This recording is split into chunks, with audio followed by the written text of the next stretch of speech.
Welcome to Wine Soundtrack USA. Listen to the passion with which producers narrate their winery and their world. In 30 answers, discover their stories, personalities, and passions. Hello, friends and listeners of Wine Soundtrack. This is Allison Levine, and today I'm in the town of Los Alamos in San Ynez Valley with none other than Sonja Magdevski, who is the owner, the winemaker, and the all-around everything of Casa Dumetz. Sonja, welcome. Tell us about Casa Dumetz, which I know includes a couple different labels. Yeah. Such a joy to have you here. Oh my God, thank you so much. So Casa Dumetz is where we sort of started. It was a place that no longer exists, but that was sort of the idea. So Casa Dumetz started with a half an acre of Pinot Noir. And from that was sort of where, I don't even know if I can say a dream. It was just an idea. It was a fun project. It was a community kind of organized event where we would bring friends in and we're picking grapes today and we'd smash them in the garage. We were very, very, very garagiste home winemakers. And we should note, where was this that you were garagiste winemakers? Yes, this was in Malibu, Point Dume actually. And so while it was a really lovely, amazing, terrific, fabulous beginning, it was the absolute, I don't want to say worst, but maybe second worst places to grow grapes. Specifically Pinot Noir. Yeah, right now we're sitting here looking out the window and it's June gloom. And so where we were, it was June gloom all summer. So we had tremendous mildew issues. We didn't have enough heat. It was not cold enough and it wasn't warm enough. And the soil was all dense clay and we would have secondary growth in December. I mean, all the things that you think, what is happening? It was just kind of tragic and joyful at the same time. So that's how we started, and that's how I got interested in sort of the fundamentals of wine and literally from the ground up. So I helped plant this vineyard. It was half an acre of Pinot. And so that's where it started. And, sort of who knew that you could do these things? I didn't have a history in it. I didn't have this background with my family of wine or any of those things. I mean, it was at the table, but it wasn't this very sort of important sort of, let me bring you this bottle. And the wines generally that we did have, my whole family is from former Yugoslavia, from now called North Macedonia. And so everybody sort of made their own whiskey, everybody made their own wine. And so that was sort of this very, very village traditional approach to wine. Well, before we get into sort of your introduction to wine, Casa Dumetz today, of course, as we said, we're in Los Alamos. So you're based up here in the San Ynez Valley. Yeah. Do you own any grapes, or not grapes? Do you own any vineyards? Yeah. Are you sourcing everything, and where are you sourcing from? What do you do here? What grapes? Yeah. So thank you for that. I was a little bit meandering. I get lost. So Casa Dumetz now is one Pinot every year from a different vineyard in the Santa Rita Hills. Pick a different vineyard, different clone, just to kind of keep that messaging as to why I started, why I fell in love with wine, because we planted it to Pinot Noir. So that now is one Pinot every year. Clementine Carter is all of the Rhône varieties, and that's the bulk of our production. So Casa Dumetz is about 150 cases of Pinot each year. Clementine Carter is all of the Rhône, so we do a number of different vineyard designate Grenache. We do Mourvedre, we do Grenache Blanc, Roussanne, Grenache Rosé. And so those are very singular, 100% of what they are. And then we do the Feminist Party, which is the only blend that we do. And that's all of the vineyards that we work with in a GSM blend. We say that's for radical inclusion. Everyone's invited to the party. So we go from very singular to very plural. And there's only one wine under the Feminist Party? There's only one wine under the Feminist Party. And one under Casa Dumetz. Correct. And your total case production of Clementine Carter and then of the Feminist Party? Yeah, the Feminist Party is our largest sort of singular production at about 500, 600 cases a year. Clementine Carter, with everything involved, is about 2,500, and then Casa Dumetz is like 100. Yeah, so all in all, still a small producer, even. Just around 3,000 cases. And then you're sourcing from all over the area. So where can people find your wines? Are they just available here in the Valley, in your tasting room, or do you have distribution, or just ETC? Yeah, so we're 90% here through the tasting room, and we've been here in Los Alamos now for 12 years. So we've slowly, when I opened my first tasting room, I guess the first one was down the street. When I first opened, it was, 400 cases, very sort of small. And so we've gradually built up. So now we're at just shy of 3,000, 12 years later, when we sort of officially committed. And so we're about 90% DTC, and we do sell throughout California with Regal. We sell wholesale in Virginia, DC, Maryland, a little bit in North and South Carolina. We're working on New York right now, a teeny bit in Kansas. Pretty random. Oh, and Maine too. Maine's big too. So I'm open. If anybody is interested, I'm totally open. But it's complicated. I totally understand the challenges of sort of me being this producer of quirky Rhône varieties. A whole cluster stuff that's maybe not for everybody, but people are into it, super into it. So it's fun. So speaking about into it, you mentioned that you were raised in what's now Northern Macedonia, and I'm curious, what is your first memory relevant to wine? Gosh. I think just coming out of a plastic jug, like at the table. When we were in Michigan, so I was born and raised in Michigan, and, my grandmother and my dad would make wine in the garage, cold Michigan winter, and they had a little barrel, and so they would go and taste it, and my first memory is we drink in the fall, and it comes closer to the winter, a drink called Shita. And so the wine is fermenting, but it's not fully fermented, so it's like partially fermented. It's on its way, and so it's still slightly sweet. And so they sort of pull it off of the cask, and then they mix it with sparkling water, and it's super fun. A little quirky, but it's what they did.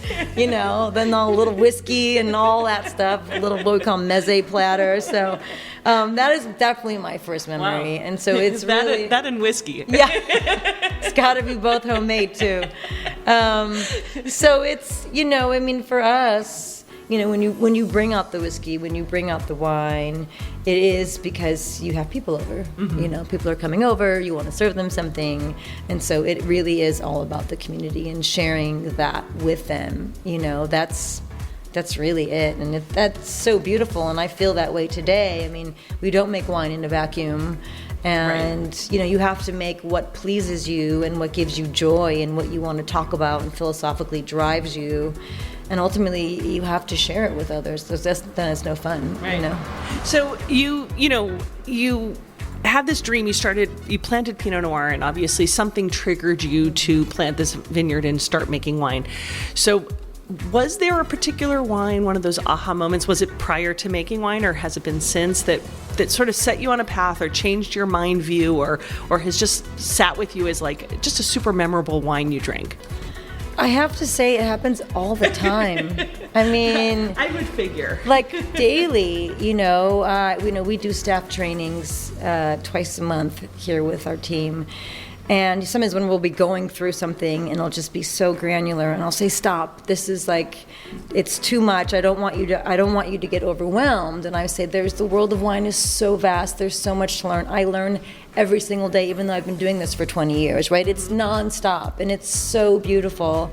And so, like, daily, I'm just shocked and surprised. And, there's obviously some super interesting moments. Again, when you look back on them, you're like, whoa, you were a dummy. But, like, when you don't know, you're like, whoa, that was so cool. Well, so is there a particular one? And we won't judge you if it was I remember after we finished, I don't even remember the producer, I have no idea. I just remember when we finished planting, for 2 days we planted this vineyard. And, afterward, we sort of sat down and we had a bottle of Petit Verdot. I don't remember where or who or where it came from or where we bought it. And I just remember, but it was just the result of this effort and this work and the possibility of, someone else could be sitting here like us after a very accomplished afternoon and feel great and be enjoying this lovely bottle of wine. Mm-hmm. And so that memory for me is more of a feeling and a mood. And then maybe a couple years later, it was my first trip to Paris as an adult. And, we were at this bistro and a whole group of us ordered a bunch of food, and we asked the sommelier, please, this is what we're eating, please bring us a bottle of wine. Choose for us, we're clueless as to this list. And they brought us a bottle of Chablis. And that was the first time. Again, I don't remember the producer. That was just the first time. One, my assumption was that he was going to bring us a red wine, right? I assumed, of course you're going to bring a red wine. And then he brings us this gorgeous bottle of Chablis. And so that was a surprise for me. And then, two, just sort of, again, being in that bistro on a warm summer evening with a group of friends and sort of enjoying this wine. Yeah. The whole experience was unexpected, right? And so it's like punctuating these moments of, wow, this is the community that you can be a part of when you do this. Right. So obviously you've had a lot of experiences. You get to drink a lot of wine. You drink your own. You're married to a winemaker. You focus on Rhône grapes. He tends to focus on Burgundy grapes. There's a little crossover. So I'm curious, if we were to come to your home, what would we find in your home? What do you guys have in your cellar? What do you drink a lot of or just store a lot of? Well, our house pour is probably Brander Sauvignon Blanc. Au Naturel is our favorite. It's a beautiful wine. Yes, and Fred Brander is just a delight and such a joy. And so that's probably sort of overall. But I mean, Albarino, Assyrtiko, lots of Pinot, lots of Chard, lots of different Grenache. From all over the world? From mostly, we drink mostly California, I have to say. We're both huge fans of our area, of our colleagues here, of our colleagues up north, in Paso and in Napa and Sonoma. And so that's primarily what we're drinking. Obviously the Assyrtiko is not from, and that Although there is a little grown here. I know. And that was a gift from a dear friend, two friends who, again, they went to Santorini last year and they brought us back this bottle, and we were so stunned. We're like, we don't bring wine back for us when we travel, and you brought this for us? So it was such a gift, and we fell in love with it, and then we found it and we buy it all the time now. Yeah. So, those are the things. We're really equal opportunity. We drink everything. One of the things that we probably drink less of, and we can't quite figure out why, is Cabernet. We're not sure, Bordeaux varieties, we're not stocked with that. Yeah. And yet every time we open a bottle, we think, this is so lovely. Why don't we enjoy this more? Because you're busy with, your Au Naturel Sauvignon Blanc. So is there a wine you drank recently, not your Au Naturel Sauvignon Blanc, because I know that's good, but that really stood out to you, something that was memorable? Dinner last night or last week? Yeah, actually, so we opened a bottle, again, our dear friend Dave Potter, Potek Winery. It was a 2018 Kimsey Syrah. And we opened it on Wednesday night, and then Greg went on it. We had a couple bottles open. We had a Peak Ranch Chard, actually. We had Pink Rat Chard. We had a Marjoram Pinot, and we had the Potek Syrah. So, because we had opened the other ones sort of the couple days earlier, so we really like to sort of open bottles, let them see how they evolve, and then we kind of, keep sort of doing that dance. And so then we opened this Syrah, and so we had a little bit each in the glass, and then, the dinner was done, and so then Greg went on a trip, and I packed up the bottle and put it back in the fridge. And then every night over the last few nights, I'll come home from work and I'll pull it out of the fridge. I like a little chill on all the wines. And then I have been enjoying it. And I just have loved the evolution of how it's just kept evolving in such a gorgeous, beautiful way. There's a new experience every time that bottle is opened. And so I finished the bottle last night. Yeah. And so that is on my mind, right? And so, again, it goes to all these things. People are like, oh, well, I can't open that bottle because I can't drink it by myself. you can. It's not going to go bad tomorrow, you know? And so, again, just those are the things. So that was the one thing that's very memorable, because I woke up this morning and I was taking out the recycling. I was like, oh yeah, that bottle ruled. It was a good bottle. Yeah. So you work with a lot of different grapes. Do you think there's a such thing as a perfect variety? Syrah. Oh. Yeah, I would say Syrah. And I make Syrah, and we don't make a singular version of Syrah. It only goes into the Feminist Party. I think Syrah is perfect for a number of reasons. I think that whatever you're looking for in a wine, particularly a red wine, you can find it in Syrah, right? Color, if you're looking for color density and extraction, like, you can get that, right? If you're looking for textural components, you can get that. If you're looking for fruit, you get that. If you're looking for meaty, sort of dense, sort of burdensome oomph, it can be there, right? And it just, again, I just think in the winery, growing it, it's a joy. In the winery, it's an absolute joy. Like when Syrah comes in, it's like your old friend. You think, oh, welcome, we've missed you. You know, I mean. Not like your Pinot. No, or Grenache. I think it's just a pleasure all the way around. It's pleasurable, I think, in every aspect of the wine process, growing through production, through tasting, through enjoying. And so people are like, oh, you can't sell Syrah, and I think, well, that's nonsense. It's if someone said to me, here's a glass of red wine, they didn't tell me what it was, and it was a Syrah, I think that would be the perfect, I don't know, I'm a fan. I love it. I'm a huge fan. So I think that's the perfect wine. In the red family. In the white, it's a little more complicated, I think. You're making a lot of different wines. You're a small producer, but obviously getting the word out. People come to your tasting room, but a lot of people turn to wine critics to find out things. So I'm curious what your opinion is on wine critics and scores, and both as a wine drinker, but also as a producer. Yeah, it's evolved a lot. I used to be terrified, in truth. I was like, I don't want to go, I don't want to submit, no. And then I thought, well, if you're in the industry, you need to be in the industry. Mm-hmm. Like, you're either in the business or you're not in the business, and so choose what you want to be, right? And so, over the last number of years, we submit, we connect, we taste. And it's been, I think, such a beautiful understanding of that role, right? And it's like any other criticism, right? You either understand and appreciate that person and sort of their leanings and their tendencies and their interests, or it's not for you. It doesn't mean that it's not valid, it's that you're not quite in alignment, which is great. That's totally fine. It's like with anything. And the one thing that I think is extraordinarily valuable about wine criticism is when they're tasting a wine. It's not just, oh, this is Roussan from Zacca, from Santa Barbara, and how does this rate?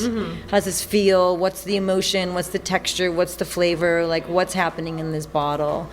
They're tasting that against all of the wines they've tasted through their career from all over the world.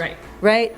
And so that value is, I think, tremendous. And for anyone who thinks like, oh, tasting wine, like how hard of a job is it? Like, it's brutal. I mean, it's super brutal to taste all of these wines day after day, dozens and hundreds of bottles. Like, it's not easy work. And I do not envy that job. I do not want that job.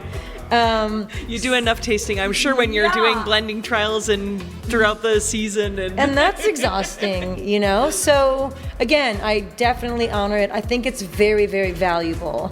That said, the scores that we get and the way that we use them, I really use it for a personal understanding of where we're fitting and what it means and how it feels. And a personal connection to sort of the industry.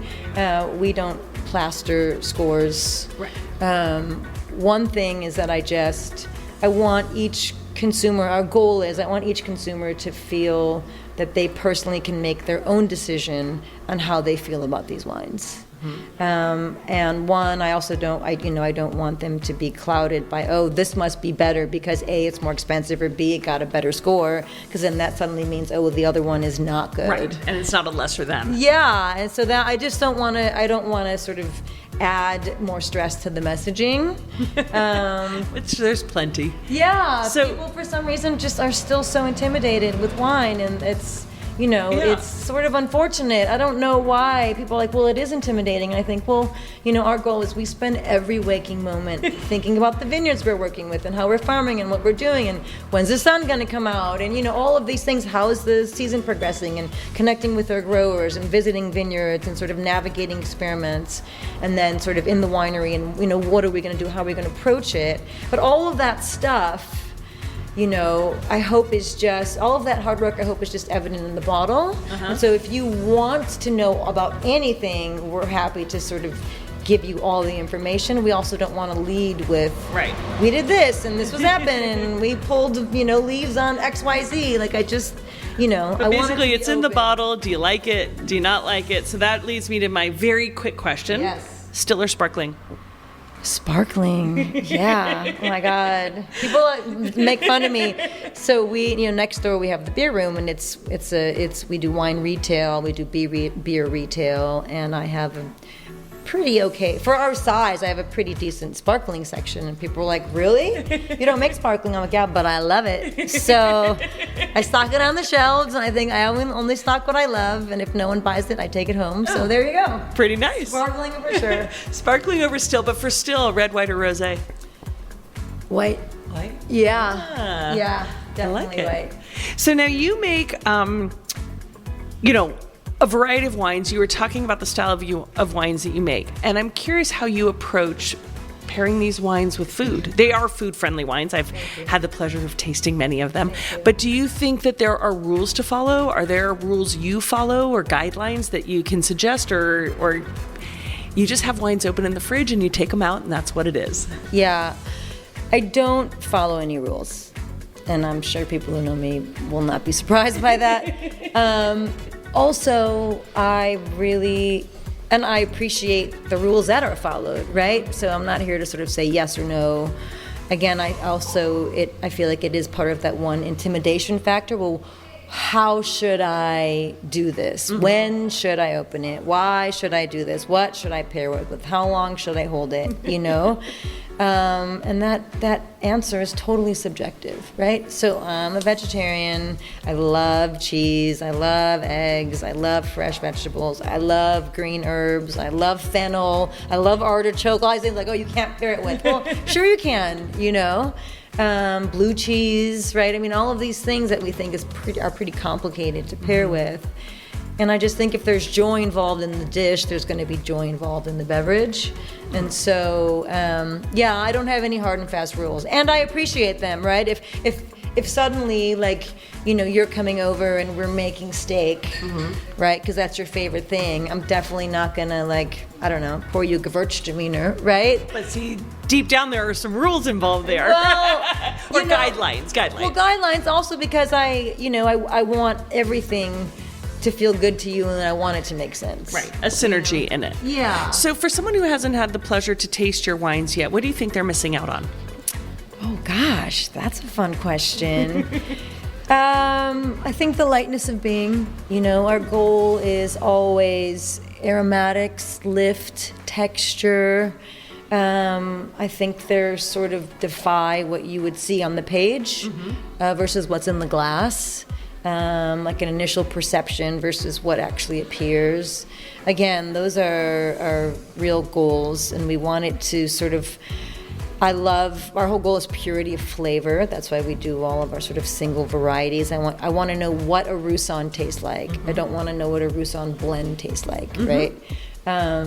So I think just the purity of flavor from a place, from this place, from Santa Barbara, is sort of what I think people are missing. So when I walked in here, you welcomed me with a glass of your Roussanne, which is quite delicious. But I'm curious, if space aliens were to land here and walk in, which of your wines would you want to say welcome to Casa Dumetz? Oh gosh. people always say, like, what's your favorite? And I always say, well, if it's in bottle, it's my favorite, right? I'm not going to put garbage in a bottle and be like, I don't like it, but I hope you like it, you know? So it's become not that picking your favorite wine that's here, probably just like, what do you think? Maybe show, Yeah, I would probably say of who can I pick two? Sure. Okay. They're going to be thirsty. Yeah, I would say, I would say the Roussan, and I would say the West End Grenache. Yeah, those are two wines that right now, if I was like, if this is who we are, this is where we're going, this is what it means, right? The West End is biodynamically farmed from Christine Wise. Spanish clone. It's 100% whole cluster, all neutral barrel, and it all just has, again, that sort of textural lift with that mid palate and that range that takes you on such an interesting journey from a place. The Grenache, you're saying? The Grenache, the West End. Yeah, and so that's coming also from a cooler climate. So very cool climate. So cool that we planted, or Brooke, the owner, planted Mourvedre a few years ago on the very west end of the Rita Hills, and last year it was first week in November and it was at 19 bricks. So it was pretty cold. Yeah. So we're hoping for a better Mourvedre. That went into some rosé and some cider because it really didn't make the cut for red. But it's a cool spot, and the fruit coming from there is really spectacular. And it's one of those places that sort of defies understanding, but it just has beautiful energy, and the fruit coming out of there is amazing. So you talk about purity of fruit as something you want to express, and we know every vintage tells a different story. So I'm curious how much variation you have noticed from vintage to vintage, or do you see more commonality? What has your experience shown you year to year as you make these wines? Yeah, I think that I have noticed, one, I will answer the question. One, how resilient our area is, because the last few vintages in particular have been quite challenging. And when I say that, I say it in a way, I mean, let me say like with a wink, because we're so spoiled. We have an epic growing season, right? The things that challenge us are laughable in other parts of the world, right? But because we're so used to sort of, I don't want to say perfection, but kind of close to perfection. We know we lack water. That's definitely not a perfect scenario. But in terms of any kind of sort of weather incident, hail, frost, I mean, those things, particularly during the harvest season, we don't have to face generally. Right. So the last few years have been challenging, and so I have been quite nervous. I'm always like, oh gosh, Rhones and Santa Rita. We get most of our fruit comes from Santa Rita Hills. And so I think, oh, this is epic. Like, I'm all in, 100%. Like, let's do it. We're planting, we're doing all these things. And the last couple of years has sort of challenged that notion of, oh, well, if the rest of the world's getting warmer and we're getting colder here, maybe this is not the right system. And yet it's challenged, particularly my perception in terms of what is ripeness, right? What can you achieve when you have challenges, right? When everything is not perfect. And so the resiliency of our area and the quality of our farming has really been extraordinary. So that's been beautiful. And so in that, I would say that vintage variation, at least in the last 3 years, when they could have been tremendous variation, has not been as evident as if it was as is evident on paper. I guess in the glass is not as, it's not, the effect isn't as intense as you would imagine just reading the vintage, if that makes sense. No, that makes perfect sense. So that we do get a level of consistency, even though the standards are it's shifting. Site consistency also comes through in the glass very much so year after year after year. So are there any sort of signs or predictors or omens that you look for that are going to tell you what a vintage will be? None. No, because last year, again, I don't want to have to rehash the trauma of last year, but it was challenging, right? And so, coming up into the vintage, it was a freezing vintage.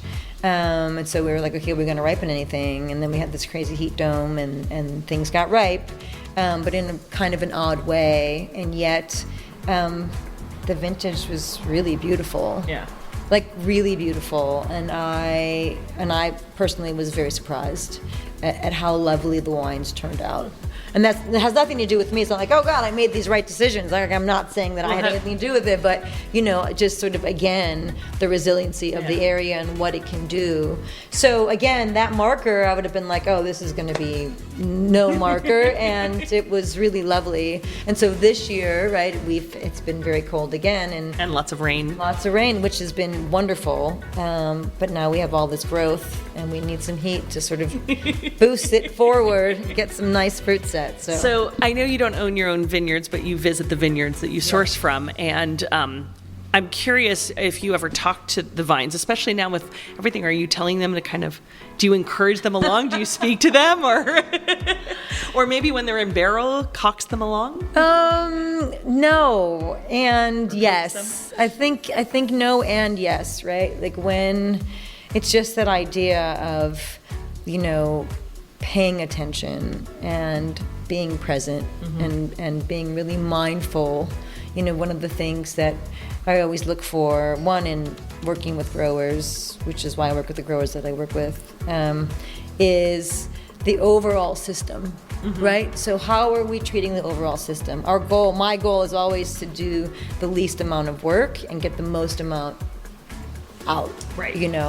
I'm not looking for 1 ton per acre. I'm looking for a very balanced system all the way around. And that means for the whole team, vineyard manager, crew, everything. I want everyone to be like, oh, we made these decisions, so when we go in to do the next thing, we feel good about it, and it's easier for us to move in this task, right? And so that to me is sort of brings good energy, right? And so if you're approaching that with sort of positivity and progressive actions, I think that's the most important thing. So when you go and you're like, oh man, this is a jungle. Like, what am I going to do now? Like right away you're depressed, right? Right away you're like, oh gosh, it's going to take me so long, and your head's in the wrong place. But if we can move things proactively, we were just at Robert Ray and we were talking about a section of Syrah, and it was really lovely because we were thinking, well, if we shoot thin now,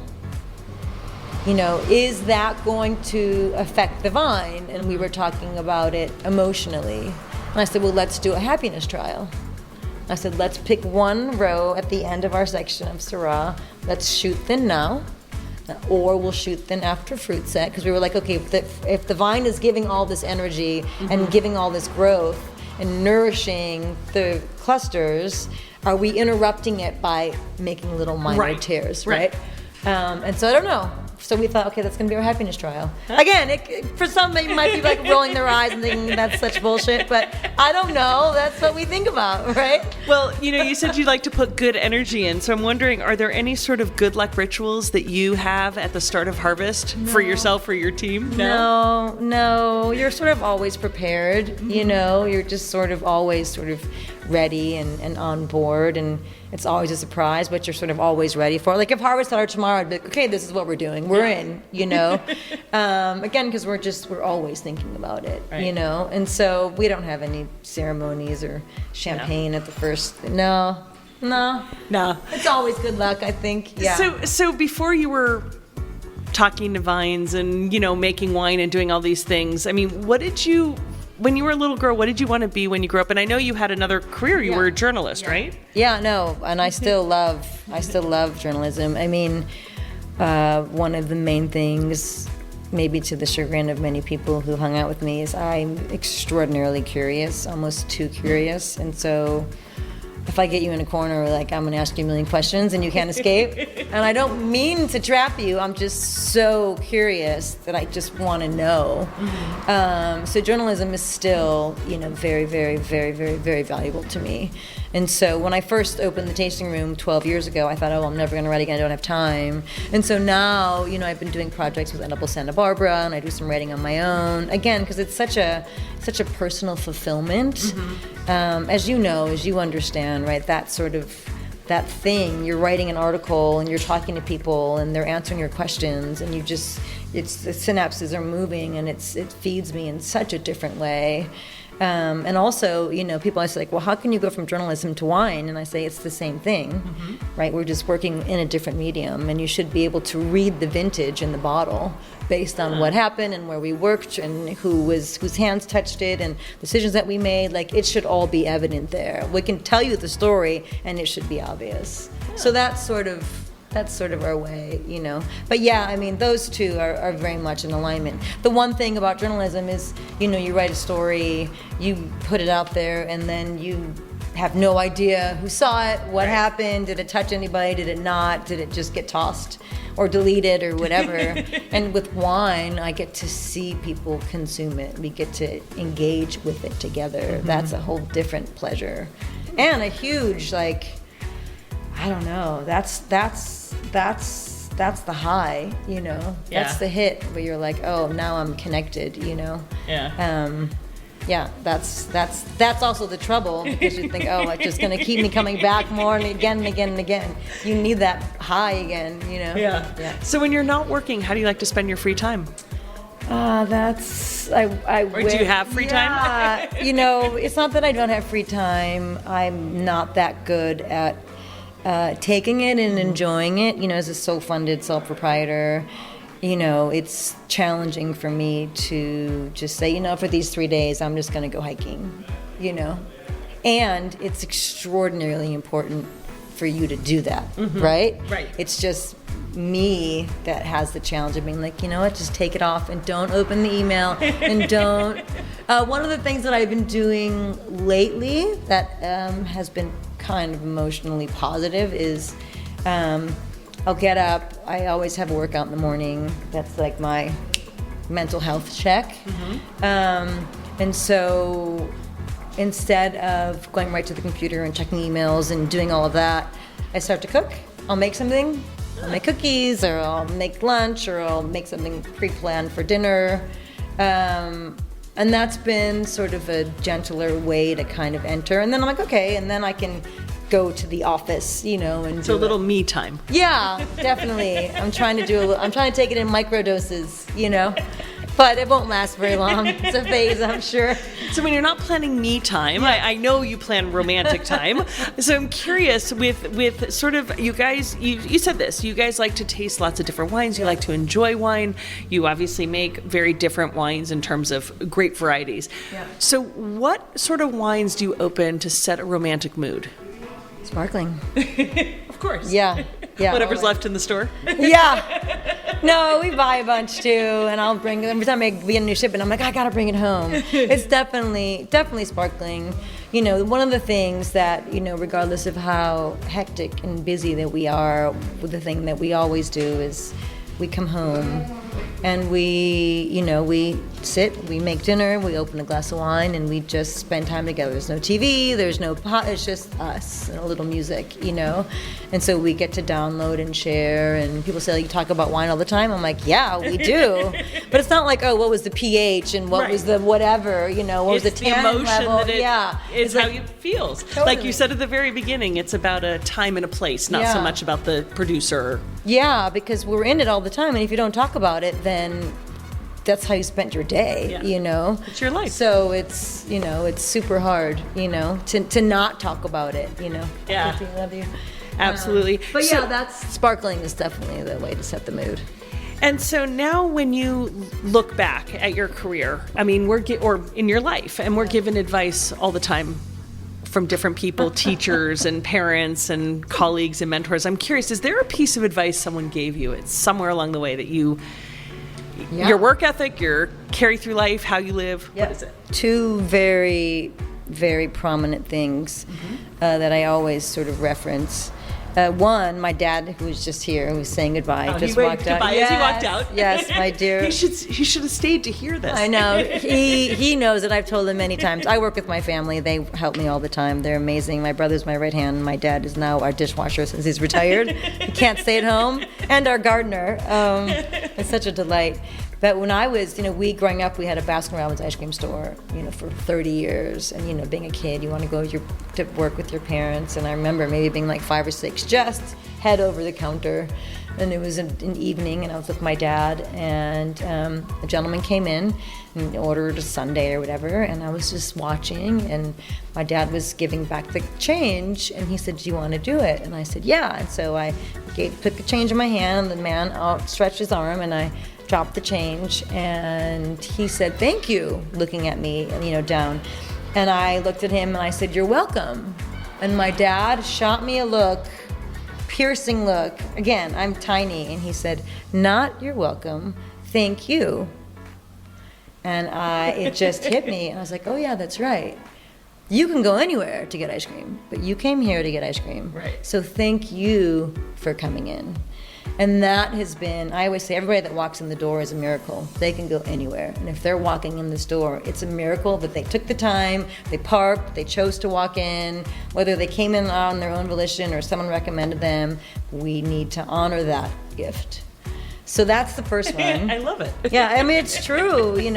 But for me, when I go walking somewhere and no one can even say hello, that drives me bananas. Yeah. I'm like, oh my God, I have money in my pocket. I'm going to buy something, but now I'm not, Because you don't appreciate me. Yeah, like I made a huge effort to be here. But yeah, no, hospitality is very, very, very valuable and very important to us. And 2, when I was first opening the tasting room back in 2011, and I was getting it ready, and I took out a small loan for my parents, and I was sort of, doing all the stuff, and I was working. It was a Sunday night, I remember, in October, and my dear friend David and Brian were from LA. They were taking a motorcycle trip, and they had not seen the space. We'd come to Los Alamos together a lot as a friend group. We'd go to Flatbread, we'd sort of, spend the afternoon and go home. But they knew that I had rented this space, but they had never seen it. And so they drove up, they were taking a motorcycle trip, they came and stopped to see me. I was like covered in dust and doing all this stuff. And they walked in and they were first mortified. They thought, oh my God, this is where you're opening your tasting room? Like, this is where you've decided to invest? And I love them because they were so honest. They weren't thinking, oh my God, it'll be great. They're like, oh man, are you sure? And I was like, yeah, I paid, I signed, this is it. And they were lovely. And David said, okay, you're gonna do this. And we just put the bar in. He came behind the bar and he put his hands on the bar and he said, look at me. And I said, yeah. He goes, this is your stage. You run the room. And I thought, wow. And I'd never thought about that before. And those 2 things have stayed with me forever. I love it. Yeah. So when you look back at your career, and even before wine, what would you say is one of your proudest achievements to date? Lots of things, I think. I mean, I think ultimately I have to say, we're sitting here in this tasting room, right? And this is against all odds. I mean, honestly. Like, I look back and I think, oh my gosh, like, you can pay this rent, you have employees that you work with that you pay if they want health care, like, they get health care, you do 401k, we can do that. And those things feel very adult. And it takes a while to get there, right? Because owning your own business and starting with, nothing is a challenge. And so you scrape it by and you figure it out. And so the fact that we've made it, the fact that we've survived this long, the fact that we have a team that we work with, and that people walk in the door, I think that has to be the greatest accomplishment so far. Yeah. I love that. Yeah. And how many years has it been now? Making wine almost 20, with the tasting room over 12. Yeah. And you've got a long way to go. So there are many more achievements to accomplish. So. I do feel, that is, I still feel. On the one hand, when you look in the mirror, you're like, oh no, like, you're not 12 anymore. And yet inside I feel like I'm 14. Right. Like the energy is just bursting. And yet you think, okay, well, you got to keep moving, One day, let's go.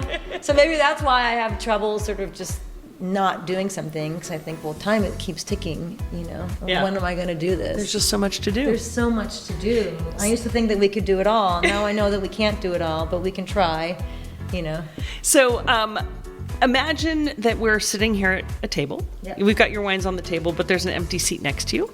So who from any walk of life would you love to be drinking a bottle of Clementine Carter or the Feminist Party or Casa Dumetz with you? Right now, I would love it to be my grandmother, Babelinka. So we named the tasting room after her. She's probably the reason why. Now I know it's called Bobby. Yeah. So she, again, was the woman who kept the family together. She was the glue. She invited everybody to her table. She forgave everybody when she probably shouldn't have, but everybody was forgiven in her life. And she was just an absolute light and joy.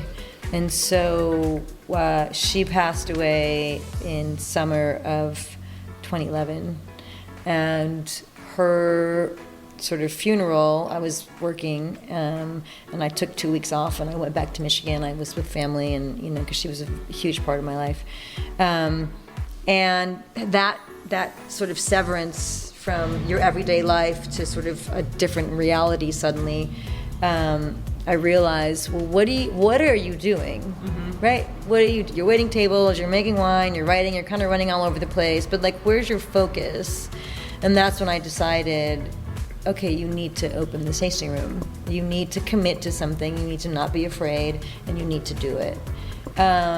So she never saw any of this, right? And I think that she would be just in absolute bliss if she did. And she loved to party, so she will hang out with anybody.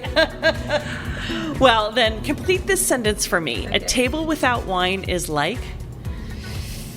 Oh my gosh, a table without wine is like a flower without any petals. Oh. Yeah. Oh. Yeah. Very sad. Very sad. You're like, wait, where's the petals? Yeah, definitely. Well, we're almost finished. We've been talking. I've been so enjoying listening to you and talking. Total joy. So we're not finished yet. So I'm curious. If you, silly question in a way, if you were being sent to a deserted island, what 3 wines would you take with you? But I'm curious, what 3 wines would you take with you? Yeah, I would take L'Armandier Sparkling. Okay. I would take a bottle of Brewer Clifton Machado Chardonnay, any vintage, I do not care. And I would take a bottle of West End Grenache. Oh, one of your own. Yeah. Yeah. I love it. So I know that you have listened to this podcast, but a little preparation is we're at the very end. We play a little game at the end just to have a little fun, to get to know some of your wines and put them into a context. It's Wine Soundtrack, so we pair it with music. Okay. So, wine conjures up emotions in us, and music does. So I'm going to just call out a couple of your wines, and I want you to tell me what song or genre or musician. You can get as specific or general as you want. But you welcomed me with your Roussan, which is, you told me that it is partial concrete and partial stainless steel. On Chardonnay lees. Yeah. Okay. What would I pair with? It's got texture. It's bright. Duran. Yeah, for sure. Hungry like the wolf. Because it makes you hungry? Yeah, well, it makes you just put some pep in your step and you want to get going. Yeah. Okay. You've talked a lot about your West End, the Clementine Carter West End Grenache, coming from the Rita Hills. Yeah, Beyonce. Ooh. Oh, yeah. Super quick. Anything. Yeah, anything, she's just a delight, I love it. Yeah, and she just gets you in the groove, you're just in it, whether you want to be or not. So that's kind of what I would pair. What about your Mourvèdre? Shaka Khan. Ooh. Yeah, Ain't Nobody. I do like your 80s references here. Yeah. And I did grow up in the 80s, so I appreciate it greatly. And then, okay, so those were all Clementine Carter wines. So what about your Pinot Noir from Casa Dumetz, which I know the 2020 is Hapgood, because you said you change vineyards every year. Yeah. Marvin Gaye. Oh. Yeah, it's just very, very joyful, very soulful, very sultry, just very, yeah, definitely. And it feels very home, so it feels very Detroit, right? It feels very grounding. Pinot always feels very grounding to me. So I would definitely do Marvin Gaye. I like that. Last but not least, the Feminist Party, your one blend. Yeah, oh God. Everything mixed together. It would be a little George Michael, it'd be a little Led Zeppelin. Yeah, it would be sort of the whole gamut. So the random mix. The random mix. If you saw my music sort of playlist, you'd be like, what? Even Greg is like, what do you have on here? It's just a little bit of everything, and probably some, traditional Macedonian music in there as well, which is awesome, gift. Very cool. Yeah. Well, Sonja, it's been so much fun chatting with you. My last question for you is a two-parter. Right. That is, the first part is, what wine region in the world is at the top of your bucket list to visit? God, there's so many. Well, this is a great question, and I guess I don't know if this is not right. I mean, we used to go to Macedonia every summer as a kid, right? And the last time I was there was in 2009. And at that time, Macedonia is a huge agricultural component. The ag industry is a big part of their economy.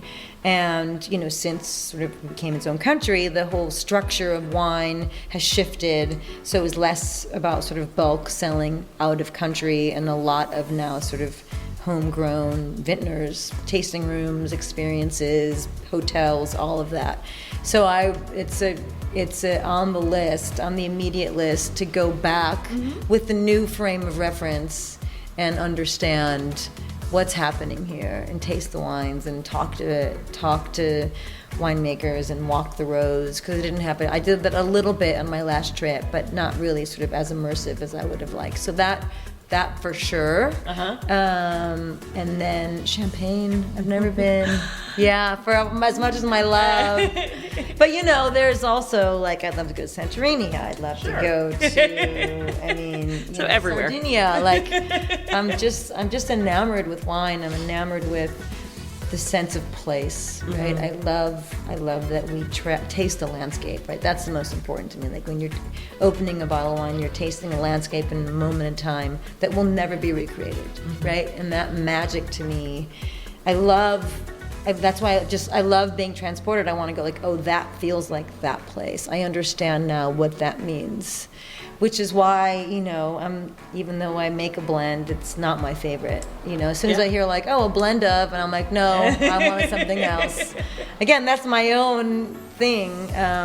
But I love understanding what that place tastes like. So for somebody who wants to come experience this place and taste what this place is like, how can they find you? I know you're in the town of Los Alamos, this charming little 2-3 block town. One horse town. Yeah. We're in Los Alamos. We have the right amount of right and the right amount of wrong. We're right next to the flagpole. When people come into town and they'll call, they're like, "Where are you?" I'm like, "Are your eyes closed? Because I don't know how you missed it." So we're here in Los Alamos. That's the most direct way we do sell online, through our website. Obviously, CasaDumetzWines.com. We have an Instagram. We do sell wine in other parts, but this is kind of the best way. And I would recommend joining us for a vineyard tour. It's everyone that goes on they're just blown away, And then here in the tasting room, it's not just a tasting room, because you have the tasting room, you have the retail shop beer bar next door with an outdoor area, and then you also do some fun nights here. Yeah, we used to get pretty wild. We'd get DJs, and then COVID kind of arrested that for a little bit. But we do. So we have the wine tasting room, and then next door I run a beer room called Bobby's Beer Emporium, and we have beers on tap and in cans, and they rotate all the time, and then we sell other wines. And then we have every weekend we work with Dim Summa, so we have a restaurant on site, and so we do bao and dim sum and They're a delight. So we do that Friday, Saturday, and Sunday. And then the patios are where you can do everything. You can do beer, wine, food, whatever you want. And then we have segregated, like, this is the wine room, and then that's everything else. I needed some little sanctuary, so this is our little spot. And so one thing we have consistently maintained through this whole period of time, even with COVID, is on Fridays we do a Words to Live by speaker series. And so we've been doing it now for, since 2012. It's almost every Friday, and we talk about every topic. You know, this last Friday we talked about trauma and healing. The Friday before we talked about mindfulness. The Friday before we had our local friends who just opened their distillery, and they brought samples and talked. And Cookie Company came the other day. I mean, we talk about everything, and it's a really informal way. Anybody can come, get a glass or not, and it's just people just talk about their loves, and it's very engaging. We ask questions, and so we've done falconry, hat making, immigration, bread fermentation, cider. Like, we've done it all, and we have many more. We have a good list coming up, so it's fun. So, I mean, it's not just wine. It's beer. Yeah. And it's conversation. Yeah, it's about community. That's So really important for us. Definitely come on up to San Ynez, check out Los Alamos, great little town. You cannot miss Casa Dumetz. And Sonja, thank you so much for joining us today. It's been such a delight. Thank you for making the effort after everything you did this weekend. Thank you. Thank you. Yeah, it's awesome. I really appreciate it. Let's go taste some wine. Let's do it. Thanks for listening to a new episode of Wine Soundtrack USA. For details and updates, visit our website, winesoundtrack.com.